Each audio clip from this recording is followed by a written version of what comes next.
హరి ఓం తత్సత్. జయ గురుదేవ్. ఓం శ్రీకృష్ణ పరబ్రహ్మ నమ. శ్రీ గీతా దేవతాయ నమ. భగవద్గీత 4వ అధ్యాయం జ్ఞానయోగములో 37వ శ్లోకాన్ని పరమాత్మ తెలియజేస్తున్నారు. యథైదాంసి సమిద్దోగ్ని భస్మసాత్ కురుతే అర్జున జ్ఞానాగ్ని సర్వకర్మాణి భస్మసాత్ కురుతే తథా. ఓ అర్జున, ప్రజ్వలించుచున్న అగ్ని సమిధులను భస్మము చేసినట్లు జ్ఞానమును అగ్ని కర్మలన్నింటినీ భస్మనొచ్చును.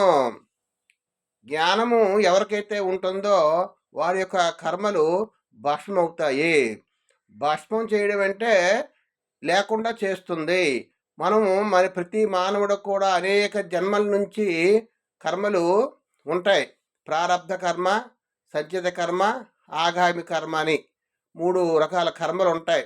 ఆ కర్మ వాసనల వల్లే మనము మళ్ళా జననము మరణము మనకి జరుగుతుంది. ప్రారబ్ధ కర్మ మనం అనుభవిస్తున్నాం. ఇప్పుడు ప్రారబ్ధ కర్మ ఏదైతే మనం చేశామో, మనము ఆలోచించకపోయినా మనకి కావాలని కోరుకున్నా వద్దన్నా సరే ఆ కర్మ మనకు వస్తూనే ఉంటాయి. ఎందుకంటే మనము ప్రారబ్ధ కర్మలు మనకి వెంటాడుతూనే ఉంటాయి. ఎవరికైతే ఈ జ్ఞానం కలిగిందో ఈ ప్రారబ్ధ కర్మలు కూడా మనకి పోతాయని చెప్తారు. భస్మం అయిపోతాయి.